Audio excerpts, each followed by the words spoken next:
हरियाणा के मुख्यमंत्री मनोहर लाल खट्टर ने आज बुधवार 30 जून को करीब 12 बजे प्रेस कॉन्फ्रेंस के माध्यम से हरियाणा की जनता को संबोधित किया। इस प्रेस कॉन्फ्रेंस के जरिए मुख्यमंत्री ने 2 महत्वपूर्ण योजनाओं की शुरुआत की।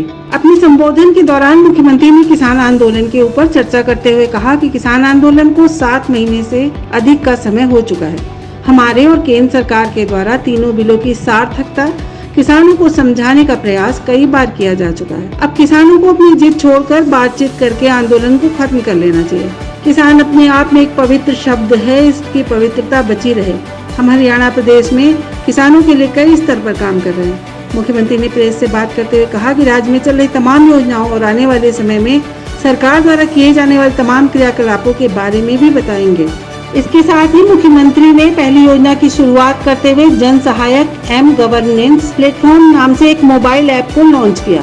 जन सहायक एक ऐसा ऐप है जिसके माध्यम से हरियाणा सरकार की सभी गतिविधियों, रोजगार घोषणाएं, नोटिफिकेशन, जिलानुसार सूचनाएं, योजनाओं और कार्यक्रमों की जानकारी प्राप्त होती रहेगी।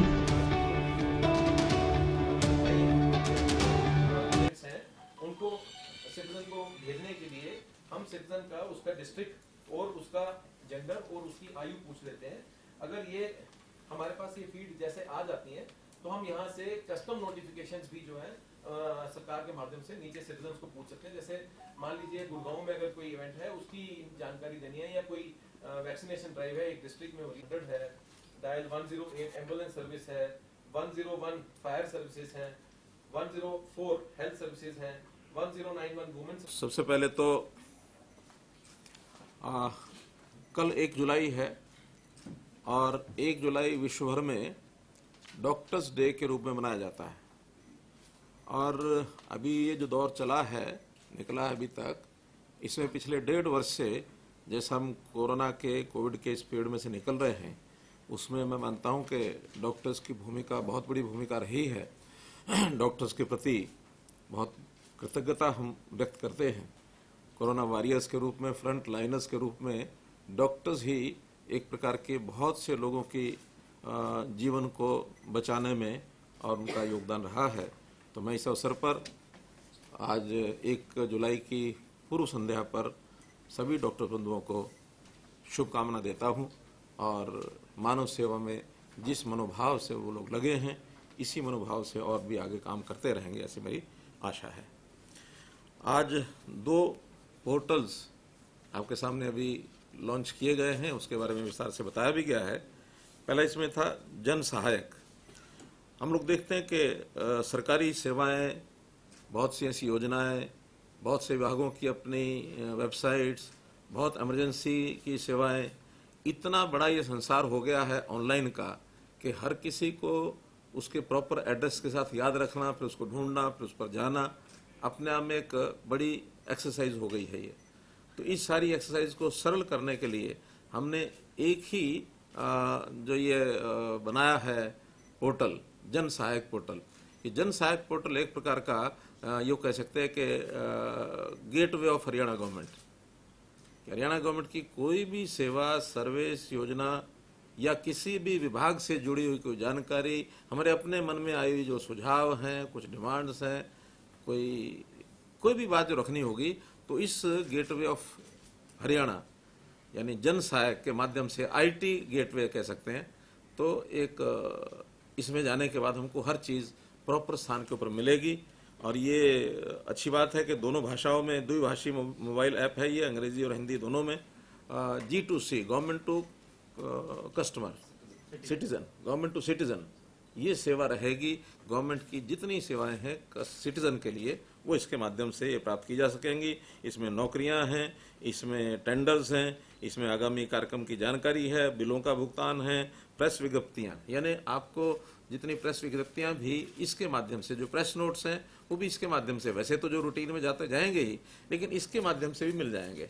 और जो नई जितनी भी इंफॉर्मेशन है वो भी आपको इसमें मिलती जाएगी। कैलेंडर्स साल भर का वो इसके अंदर लोड होगा।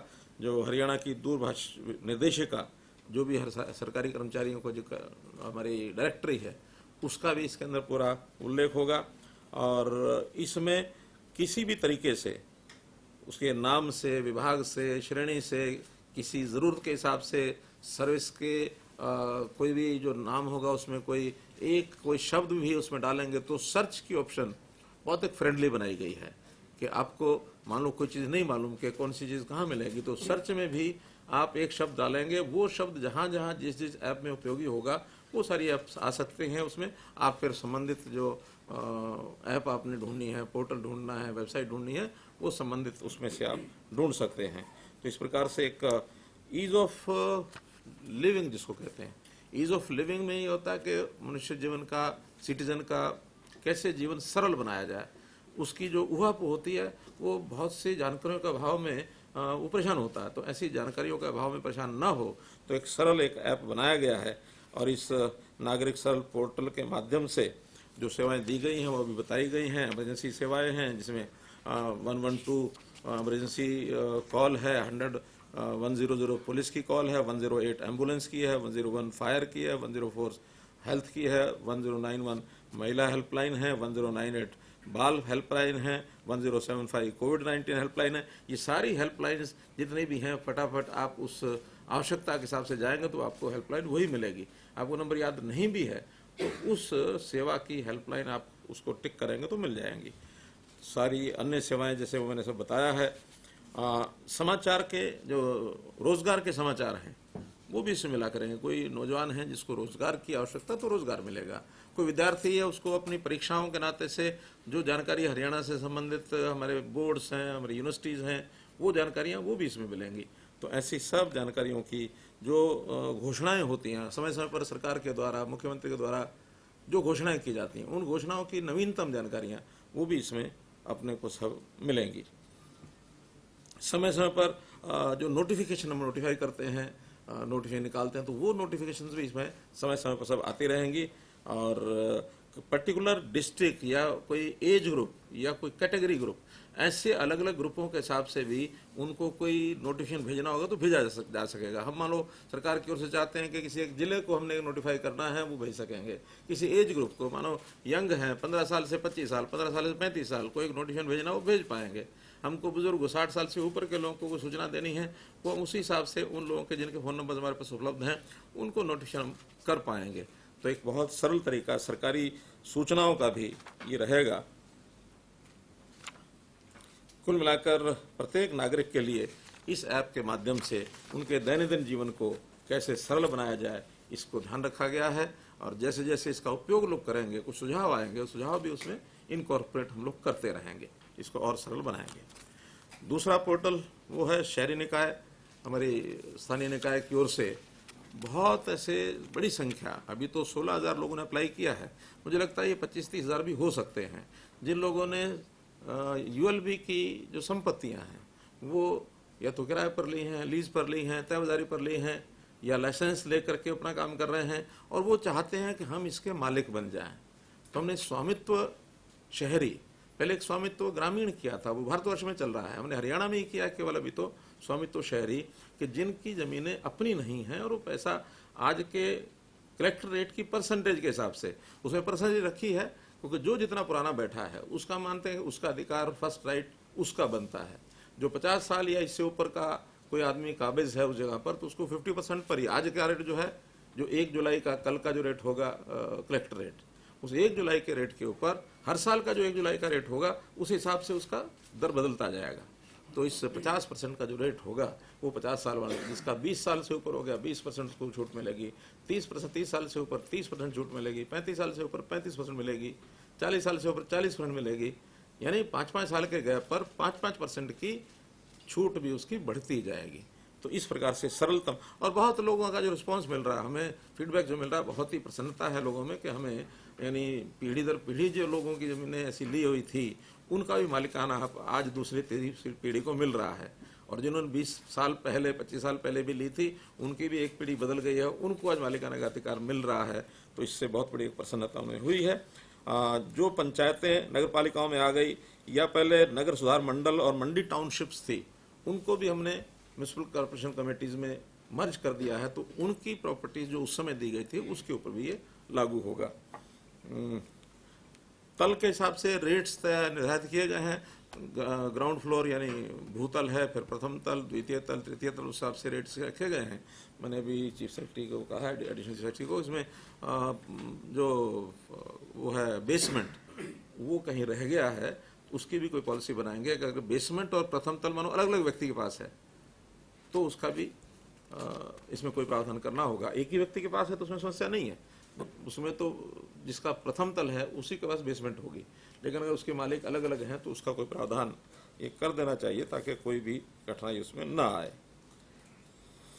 प्रार्थना पत्र का बता दिया गया कि प्रार्थना पत्र इसमें वो डालेंगे। कल से 1 जुलाई से ये प्रार्थना पत्र लिए जाने शुरू होंगे। अब चूंकि संख्या बड़ी है, 16,000 तो आ ही गए हैं और ज़्यादा भी आएंगे, लेकिन डिपार्टमेंट को एक एक एप्लीकेशन को उसको स्क्रूटिनाइज करना होगा, उसको चेक करना होगा, उसका कब से वो है, उसके सारे डॉक्यूमेंट्स वेरीफाई करने होंगे। तो सारे के सारे एक साथ करना डिपार्टमेंट के लिए कठिन है।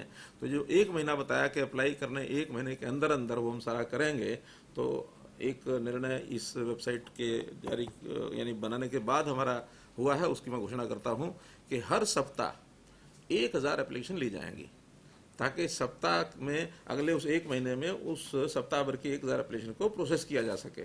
और फिर अगले सप्ताह सोमवार को 9 बजे फिर खुल जाएगा, तो 1000 जब हो जाएंगे तब बंद हो जाएगा। तीसरे सप्ताह सोमवार 9 बजे फिर खुलेगा, तो फिर 1000 के बाद बंद होगा। अर्थात 16 सप्ताह, 16,000 अगर ये हैं तो 16 सप्ताह, 17 सप्ताह ये हमने इसको किया है, क्या उसको बोलते हैं, एक्सटेंड नहीं, इसको स्टैगर, वो क्या स्टैगर्ड कर दिया है, ताकि जो फर्स्ट कम फर्स्ट सर्व में सप्ताह में 1000 के ऊपर उसको बंद करेंगे, अगले सप्ताह फिर खोलेंगे।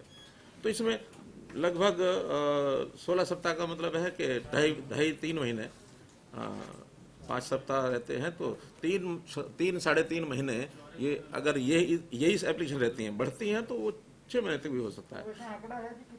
अभी 16,500 है, लेकिन आंकड़ा अभी वेरीफाई इन्होंने एग्जैक्ट नहीं किया है, सर्वे उसका हो रहा है, लेकिन मुझे लगता है कि 25,000 के आसपास निकलेगा, 25,000 के आसपास निकलेगा। 16,000 तो मांगी है ना हमने, ये तो हमने तो हमारे पास डेटा था ना, तो बॉडीज ने डाला है डेटा, तो जो आएंगे एप्लीकेशन अब आएंगे, ये 16,000 का डाटा वेरीफाई हुआ है। हाँ हाँ, तो अभी और वेरीफाई रहनी कुछ रह गई हैं, वो वेरीफाई कर रहे हैं साथ साथ, लेकिन हम सबको सुविधा देंगे। हाँ, लिटिगेशन वाला आउट ऑफ द कोर्ट अगर इस योजना से, क्योंकि बहुत सी लिटिगेशन तो है, इसीलिए वो मालिकाना हक लेना चाहते हैं, हमारे यहाँ स्कीम नहीं थी, इस स्कीम में मान लो वो एंटर होते हैं और उससे लिटिगेशन का उनका मामला सॉल्व होता है, तो आउट ऑफ द कोर्ट फैसला हो गया, विड्रॉ करेंगे, खत्म करेंगे। अभी वो डेटा आना बाकी है। अगर अब इसको कल से शुरू किया तो साथ साथ आते रहेंगे। अभी तो हर हफ्ते 1000 कर रहे हैं, तो ये तो लास्ट में जाके देखेंगे जिनकी कठिनाइयां हैं, फिर उसको सॉल्व करेंगे।